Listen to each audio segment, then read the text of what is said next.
사도신경으로 우리의 신앙을 하나님께 고백하겠습니다. 나는 전능하신 아버지 하나님 천지의 창조주를 믿습니다. 나는 그의 유일하신 아들 우리 주 예수 그리스도를 믿습니다. 그는 성령으로 잉태되어 동정녀 마리아에게서 나시고 본디오 빌라도에게 고난을 받아 십자가에 못 박혀 죽으시고 장사된 지 사흘 만에 죽은 자 가운데서 다시 살아나셨으며 하늘에 오르시어 전능하신 아버지 하나님 우편에 앉아 계시다가 거기로부터 살아있는 자와 죽은 자를 심판하러 오십니다. 나는 성령을 믿으며 거룩한 공교회와 성도의 규제와 죄를 용서받는 것과 몸의 부활과 영생을 믿습니다. 아멘. 찬송가 545장입니다. 찬송가 545장 이 눈에 아무 증거 아니 배어도 찬송가 545장 이 눈에 아무 증거 아니 배어도 우리 하나님께 찬양 올려드리겠습니다. 찬송가 545장입니다. 이 눈에 아무 증거 아니 배어도 믿음만을 가지고서 늘 걸으며 이 귀에 아무 소리 아니 들려도 하나님의 약속 위에 서리라. 걸어가세 믿음 위에 서서 나가세 의심 버리고 걸어가세 믿음 위에 서서 눈과 귀에 아무 증거 없어도 이 눈이 보기에는 어떠하든지 이미 얻은 증거대로 늘 믿으며 이 맘에 의심 없이 살아갈 때에 우리 소원 주 안에서 이루리.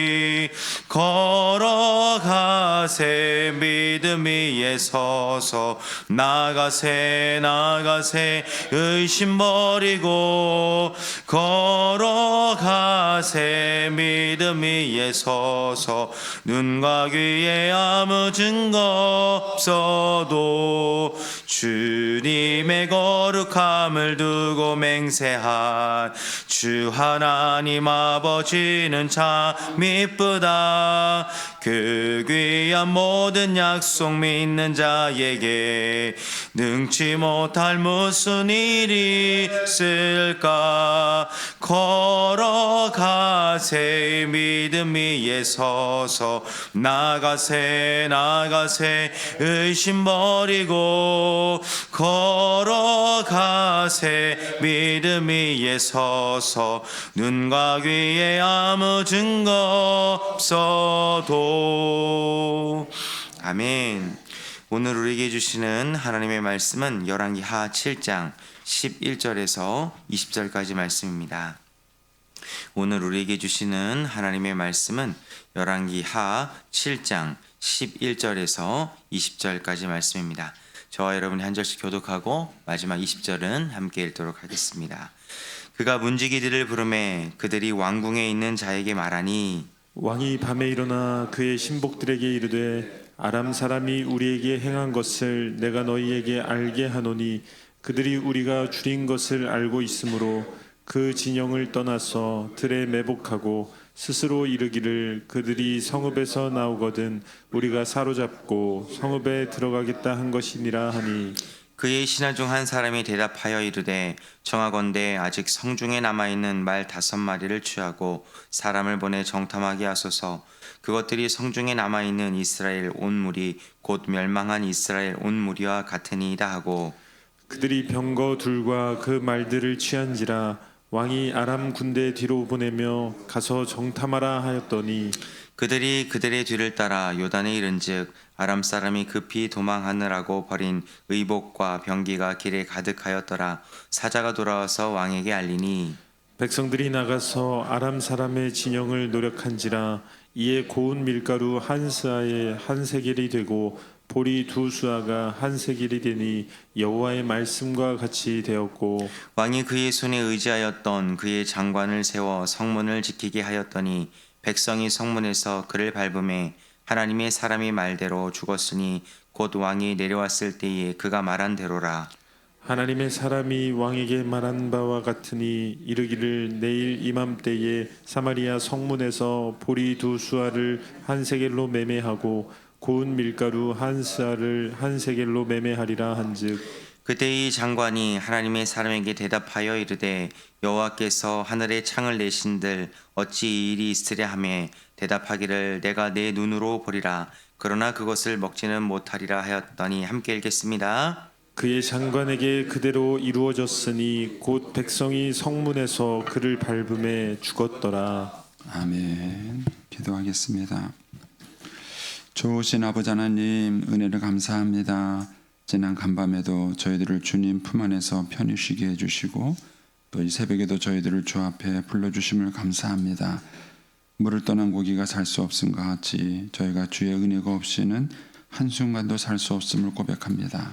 이 새벽에도 말씀과 기도 가운데 저희들을 만나주시며 주의 성령으로 충만케 하여 주옵소서. 기도의 영을 부어주셔서 마땅히 간구할 것들로 기도할 수 있게 하여 주옵소서. 주님께 감사의 예물과 또 일천번제 또 구역 예물을 드립니다. 믿음으로 순종으로 감사로 드리는 예물을 주님이 기뻐 받으시며 약속하신 하늘의 복과 땅의 복으로 충만하게 채워 주옵소서. 주의 은혜로 종의 가정들을 형통케 해주시며 그 자녀들을 축복하여 주옵소서. 예수님의 이름으로 축복하며 기도하옵나이다. 아멘. 이 새벽에도 주의 은혜와 축복이 함께 하시기를 축원합니다. 광고 먼저 하겠습니다. 우리 안희숙 권사님 친정 어머님께서 이제 어제 소천하셨습니다. 근데 장례식은 저희들이 주관하지 않습니다. 장례식장은요 청량 훈병원 장례식장이고요. 저희는 오늘 한 12시 50분에 위로 예배를 출발합니다. 거기서 1시 30분에 위로 예배를 드리기로 해서 교회에서는 12시 50분에 출발하도록 하겠습니다. 안희숙 권사님은 육묘전도회고요. 구역은 3교구 42구역입니다.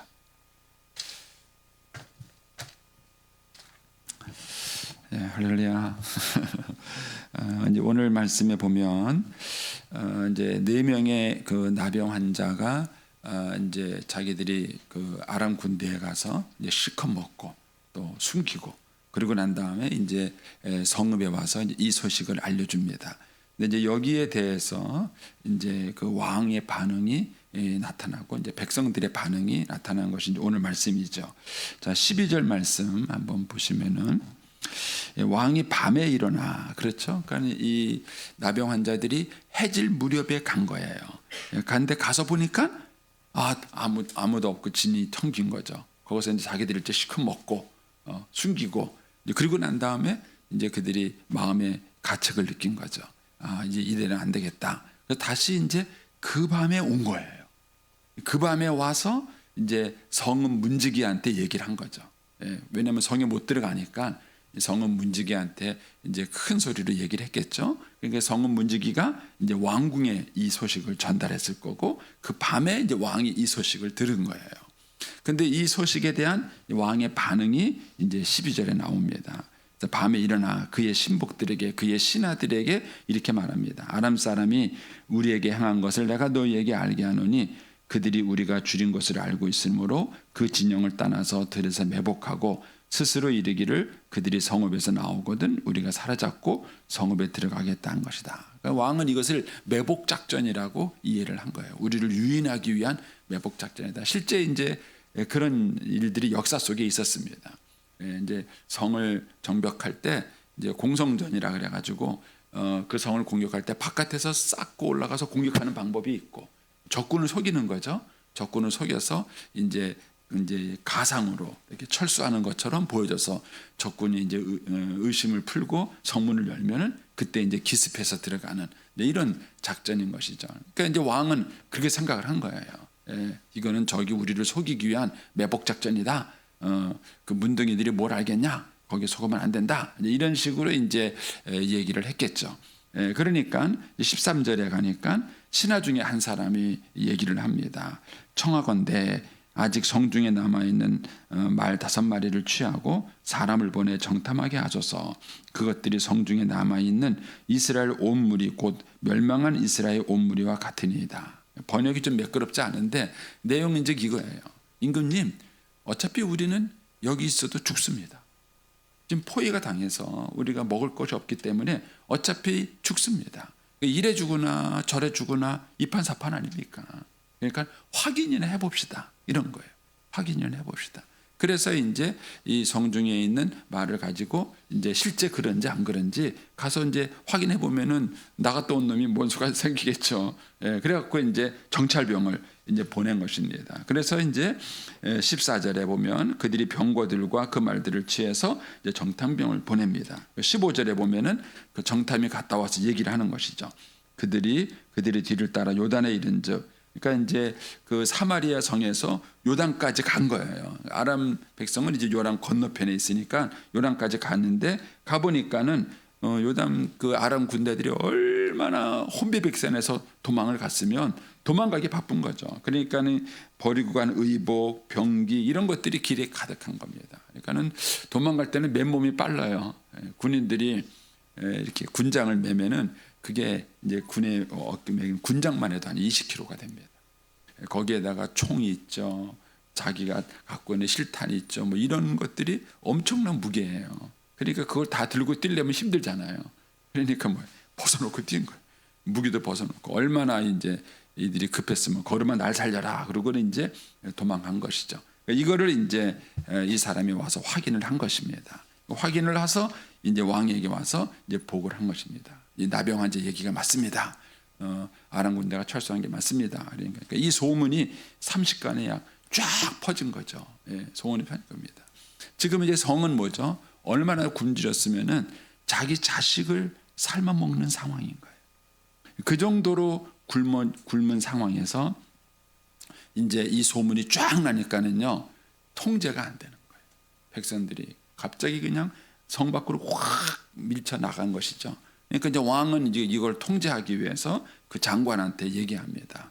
성문을 지키고 이 상황을 통제해라 이렇게 말을 한 겁니다. 얼마 전에도 이제 인도에서 그 사람들 압사 사건이 나왔는데 그때 이제 그 뉴스에 하는 경찰 얘기하더라고. 경찰이 자기도 사람이 이렇게 많은 줄 몰랐고 통제가 안 된다는 거예요. 사람이 이렇게 어마어마한 인파가 몰리면 통제가 안 되는 것이죠. 결국 이제 이 장관은 그 상황을 통제하려고 그러다가 사람한테 밟혀 죽어요. 밟혀 죽어서 결국 이제 엘리사가 말한 대로 정말 뭡니까 이게 보리 두 수알을 한 세계에 매매가 되는 이런 상황을 눈으로는 보지만 먹지는 못하고 죽습니다. 예, 죽습니다. 이 이야기 속에서 우리가 이제 오늘 말씀에서 우리에게 주는 가장 큰 포인트는 뭐냐면 16절 말씀 가서 보시면 그겁니다. 백성이 나가서 아람의 진영을 노략하고 이에 고운 밀가루 한 스아에 한 세겔이 되고 보리 두 수아에 한 세겔이 되니 그다음 뭐가 나옵니까?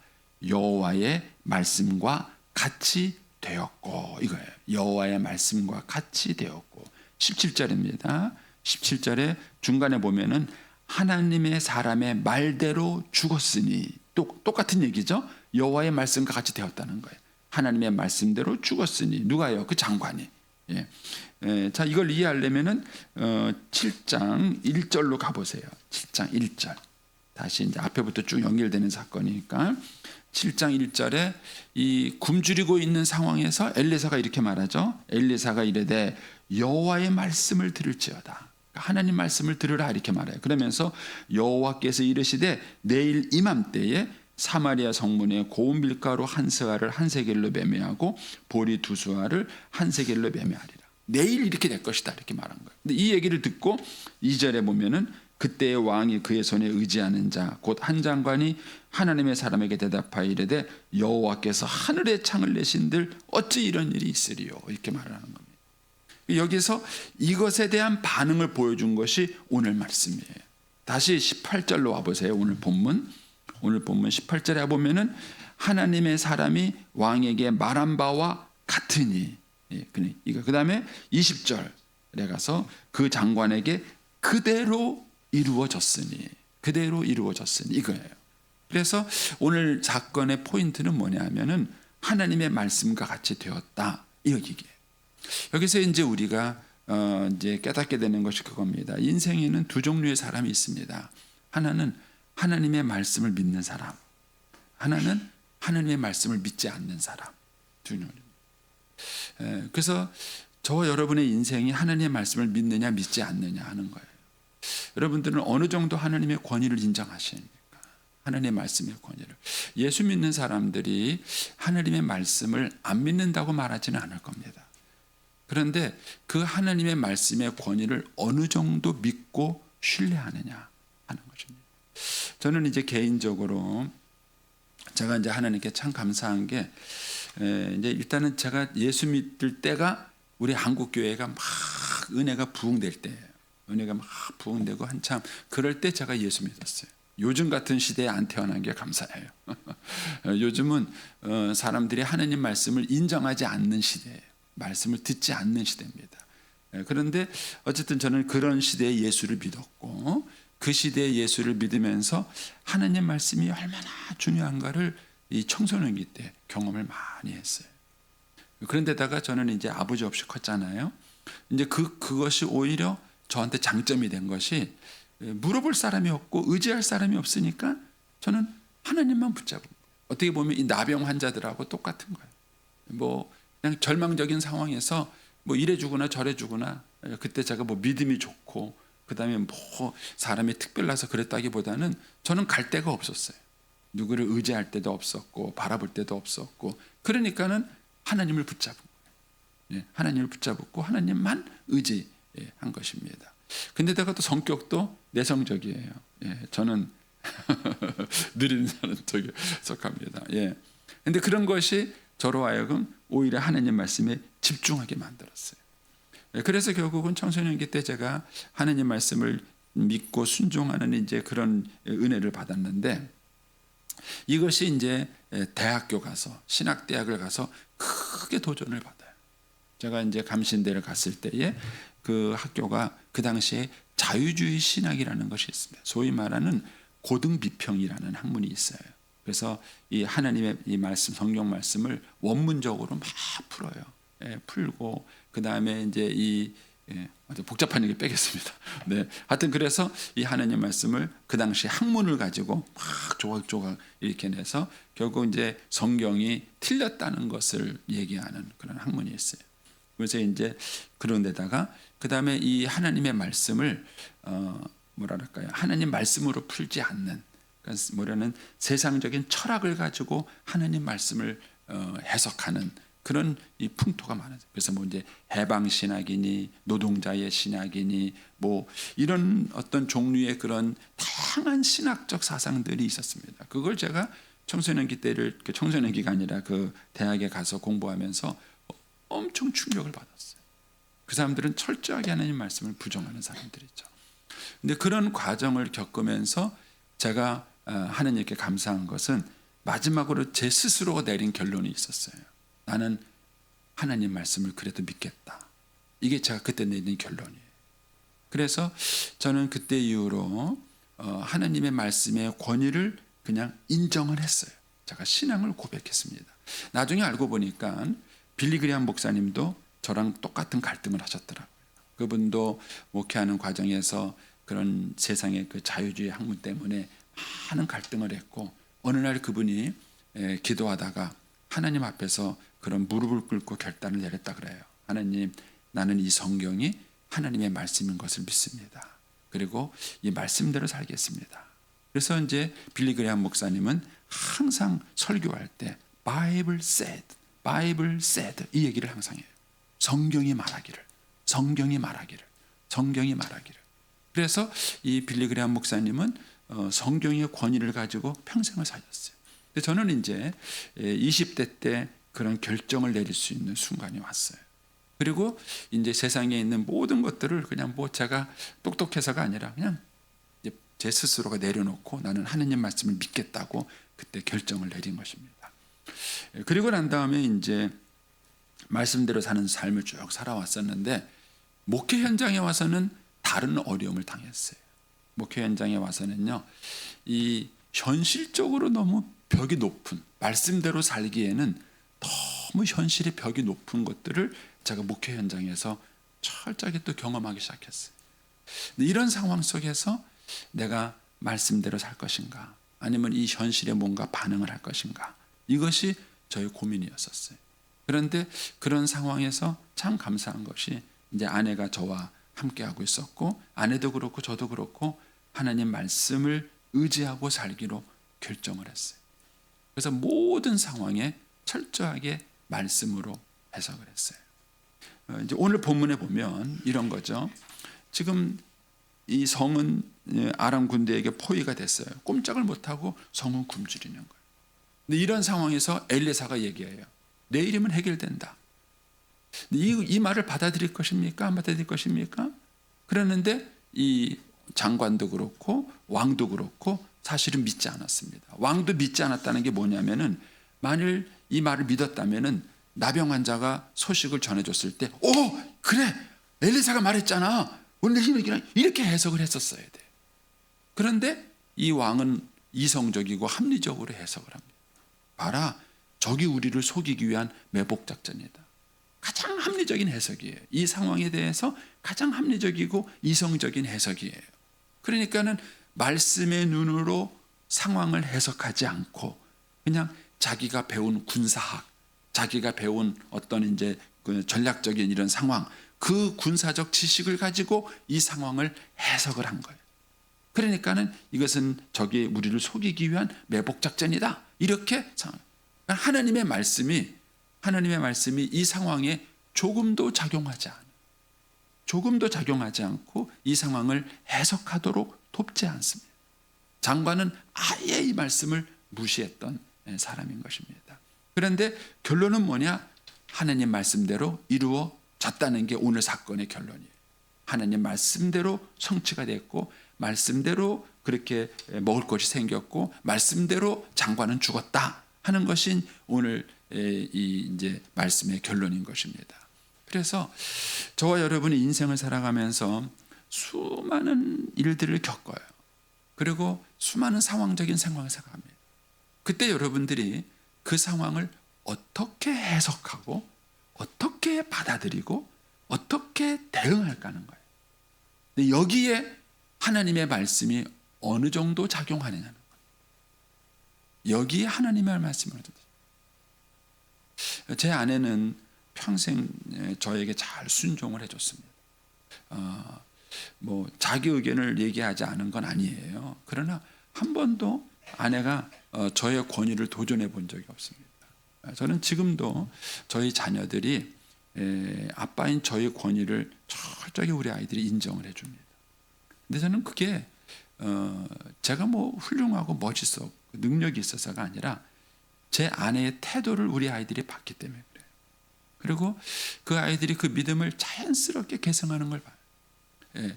왜냐하면 그 어려운 상황 속에서 하나님 말씀대로 사는 엄마의 모습을 아이들이 본 거예요. 제 아내는 저희 어머님하고 한 번도 싸운 적이 없습니다. 한 번도 저희 어머님하고 싸운 적이 없습니다. 저희 어머님이 괴팍하다고 말씀을 드렸죠. 굉장히 괴팍하신 분입니다. 아들인 저도 엄마지만 싫었어요. 엄마지만 싫었어요. 그런데도 저희 어머님하고 한 번도 싸운 적이 없습니다. 근데 그렇게 할 수 있었던 것은 제 아내가 하나님을 믿었기 때문에 그래요. 하나님을 믿고 하나님의 말씀을 신뢰했기 때문에 모든 상황 속에서 말씀의 눈을 가지고 반응을 한 겁니다. 말씀의 눈을 가지고 이 상황을 쳐다본 거예요. 저와 여러분에게 하나님의 말씀의 권위가 어느 정도인가 하는 것입니다. 여러분들이 말씀을 안 믿는 건 아니실 거예요.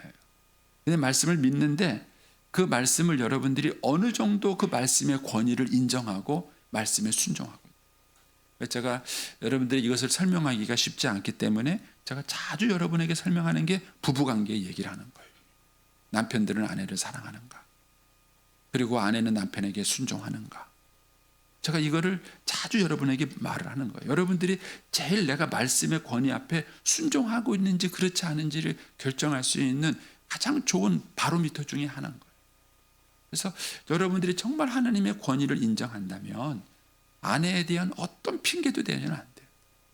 아내는 사랑해야 될 사람, 남편을 섬겨야 될 사람, 그리고 그 여자를 위해서 헌신해야 될 사람. 그렇게 사는 것이 여러분의 인생을 결코 후회스럽지 않게 만들어줍니다. 아내는 남편을 존경해야 돼요. 그리고 순종해 줘야 됩니다. 그게 쉽지 않습니다. 남편에게 그렇게 믿어주고 남편을 신뢰해주고 순종해주고 따라준다는 게 결코 쉽지 않습니다. 그런데 그렇게 가능할 수 있었던 것이 뭐냐면은 그게 여러분들이 하나님의 말씀을 어느 정도 신뢰하는, 내 부모를 공경하라, 그렇지 않습니까? 저는 현대사회가요 너무 복지정책에 매여 있어요. 너무 복지정책에 매여 있습니다. 복지정책이 나라 입장에서는 복지정책을 하는 게 맞습니다. 그러나 모든 가정이 그걸 받아들일 것인가? 저는 이제 요즘 젊은 사람들이 여러 가지 이유로 부모 모시는 것을 그렇게 쉽게 받아들이지 않습니다. 그리고 복지제도에 너무 쉽게 의존해버려요. 그게 맞는 것인가? 이런 고민들을 하고 있지 않아요. 그러니까 하나님 말씀이 갖고 있는 권위를 인정하지 않는 것이죠. 그래서 저와 여러분이 인생을 살아가면서 어떤 삶의 위기, 어떤 상황 이런 것이 왔을 때에 과연 하나님의 말씀의 권위를 여러분이 어느 정도 인정하는가? 그러니까 이스라엘이 이런 상황이 왔을 때에 왕은 전혀 하나님 말씀을 염두에 두지 않았기 때문에 인간적으로 이 상황을 해석하고 판단. 이대로였으면 죽었어요. 밖에 못 나가고 성 안에 갇혀서 죽는 거예요. 근데 저는 이 한 신하가 성경에 나와 있지는 않지만 적어도 나는 이 신하가 믿음이 있지 않았을까. 근데 엘리사에게 꺼냈다가 죽을 것 같으니까 아니 엘리사가 이런 말 하지 않았습니까? 그러니까 엘리사 말대로 한번 가봅시다. 이랬다가는 왕한테 죽을지 모르니까 아마 나름대로 합리적인 제안을 이 신하가 하지 않았을까. 임금님 어차피 여기서도 죽습니다. 확인이나 한번 해봅시다. 뭔가 이렇게 합리적인 제안을 얘기를 한 거고 결국 그래서 왕이 확인을 해보니까 맞는 거예요. 하나님의 말씀의 역사가 그대로 이루어진 것을 만난 것입니다. 저는 그래서 우리가 자녀들을 축복하는 방법이 뭐냐 하면은 어렸을 때부터 하나님의 말씀의 권위를 인정하는 훈련을 시키셔야 돼요. 아이들이 인생을 살아가면서 뭘 키우시겠습니까? 요즘 교육의 특징은 뭐냐면요, 자아를 너무 키워놨어요. 너무. 어린아이들이 학교 가서 선생님 권위에 복종합니까? 안 하잖아요. 선생님 마음에 안 들면은 핸드폰으로 찍어요. 이거 누가 교육을 시켰습니까? 누가 이런 교육을 시켰습니까? 아이들에게 어렸을 때부터 말씀의 권위에 순종하는 훈련이 전혀 되어 있지 않습니다. 그리고 그 아이들이 이 말씀 앞에 자기의 목숨을 걸 수 있는가? 내가 이 말씀대로 살기 위해서 내가 목숨을 걸 수 있는가? 그러면 이 말씀이 과연 나를 살리고 내 인생을 살릴 것이라는 그런 믿음을 우리 아이들에게 심어줄 수 있는 것인가? 그래서 어렸을 때부터 우리 아이들에게 하나님의 말씀의 권위를 인정하고 그 말씀의 권위에 순종하는 법을 가르친다면, 그렇다면은 저는 이 아이들에게 무엇보다도 나눠줄 수 없는 가장 큰 유산이라고 저는 믿습니다. 지금도 저는 계속 갈등하고 있어요. 아내가 떠난 이후로 떠난 빈자리 때문에 느끼는 아픔이 저한테 여전히 있습니다. 그렇지만 제가 지금 계속 묵상하고 있는 것은 뭐냐면은 성경이 뭐라고 나와 있나? 소망 없는 자들의 같이 슬퍼만 하지 말고. 그 말씀을 줬으면 계속 묵상을 해요. 내 인생을 슬픈 인생을 만들 것인가, 소망의 인생을 만들 것인가. 하나님은 슬픈 인생을 우리가 살다 보면은 헤어질 수밖에 없어요. 사별의 헤어짐이라는 것을 누구도 피할 수 없습니다. 그런데 그런 상황을 슬픈 인생으로 받아들일 것인가, 소망 인생으로 받아들일 것인가. 저는 요즘 계속 그걸 묵상을 해요. 하나님이 나에게 원하시는 것은 소망 인생이다. 내가 소망 인생을 살아가는 것은 하나님께서 어떤 것을 나에게 원하시는 것인가. 아직은 다 풀지 못했어요. 하나님의 마음과 뜻을 다 풀지는 못했지만, 그러나 이것이 저의 삶의 중요한 방향성과 길라잡이가 되는 것이죠. 그래서 저와 여러분의 인생을 살아가는 동안에 하나님의 말씀의 권위를 어느 정도 인정하고, 그 다음에 그 말씀 앞에 어느 정도 내 인생의 인생을 걸 수 있는가? 정말 목숨을 걸고 내 모든 것들을 걸고 이 말씀대로 살아갈 수 있는가 하는 것이죠. 그리고 이것을 우리의 자녀들에게 어떻게 인식시켜 주는가? 저는 개인적으로 하나님의 말씀의 권위를 인정하며 살아온 것이 제 인생을 크게 축복하게 만들었습니다. 그래서 제가 목회하면서도 여러분들에게 이 하나님의 말씀을 가르치는 거예요. 여러분들이 제 설교를 어떻게 듣는지 모르겠지만 저는 제 나이나 제 경험이나 제 학문으로 여러분을 가르치지 않습니다. 제가 여러분에게 가르치는 것은 성경의 권위예요. 저는 그래서 여러분들에게 성경을 설명하고 성경을 해석해주고 성경을 깨닫게 해주는 것이 목회자로서의 제 사명이라고 저는 믿고 있습니다. 우리 교회에서 큐티 훈련을 하는 것, 1대1을 하는 것, 이런 모든 과정들 속에서 제가 여러분들에게 계속 인식시켜주고 싶은 것은 뭐냐면 여러분들이 성경을 사랑하고 성경을 가까이 하고 성경을 이해하고 그리고 그 성경의 권위 앞에 여러분들이 순종하고 이런 삶을 살아가는 것이 궁극적으로 여러분의 삶을 축복된 길로 이끌 거라는 믿음을 저는 가지고 있어요. 이 믿음을 여러분에게도 제가 드리고 싶은 거고 또 여러분들이 이 훈련을 계속 하셔서 여러분들이 매일매일 말씀의 권위 앞에 순종하고 살아가는 삶을 살아가게 하는 것입니다. 저는 그것이 여러분들의 삶을 결코 후회하지 않게 만들 것이라고 저는 믿습니다. 우리 아이들에게도 제가 이거를 가르칩니다. 젊은 애들에게도 제가 다르게 가르치는 거예요. 이 우리 아이들이 갖고 있는 우리 주변에 수많은 결혼관에 대한 얘기들이 있어요. 제가 그 아이들에게 묻는 거예요. 그 결혼관을 따라갈 것인가? 아니면 성경에서 하나님이 제시해 주시는 결혼관을 따라갈 것인가? 어떤 결혼관을 따라가는 것이 너의 삶을 행복하게 하겠는가? 이런 것들을 그 아이들에게 가르쳐주고 묻고 도전하고 살아가요. 결혼식에 대해서도 아이들이 성경적 개념을 갖고 있지 못해요.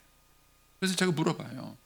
너희들 사람 앞에서 언약하는 게 언약이 정말 진실하겠냐? 하나님 앞에서 하는 언약이 진실하겠냐? 요즘 아이들은요 그렇게 주례 없는 결혼식을 하고요. 이제는요 결혼 성원 선서도요 이제는 사회자가 나와서 너희들의 인생에 그 사회자가 멘토가 될 수 있겠냐? 제가 묻는 거예요 아이들에게. 근데 아이들은 그런 고민을 하지 않아요. 아이들은 시대의 유행을 따라가는 거예요. 남들이 이렇게 하니까 좀 재밌게 할 수 있으니까 그렇게 따라가는 것입니다. 그래서 우리 아이들에게 하나님의 말씀의 권위를 가르쳐 줄 수 있는가? 오늘 말씀은 우리에게 그걸 가르쳐 줘요. 엘리사가 분명히 말했습니다. 내일 이맘때에 하나님께서 이 문제를 해결해 줄 것이다. 그런데 왕도 믿지 않았고 장관도 믿지 않았어요. 장관은 아예 하나님의 권위를 대적하다가 죽음을 맛보게 됐습니다. 그런데 하나님은 말씀한 대로 지금 인간의 이성을 뛰어넘는 기적적 사건을 일으켰어요. 기적이 중요한 게 아니라 하나님 말씀이 성취됐다는 게 중요한 것입니다. 그래서 만일 저와 여러분에게 하나님의 말씀이 우리의 가슴 속에 있다면 우리가 어떤 상황, 어떤 처지, 어떤 일이 있을 때 말씀의 눈을 가지고 그 상황을 해석할 것이고 또 받아들일 것이고 그 말씀의 가르침을 따라서 우리가 선택하고 결정을 하게 될 것입니다. 그리고 그것이 저와 여러분의 삶을 후회하지 않게 만들 것입니다. 기도하겠습니다. 우리는 이제 5일자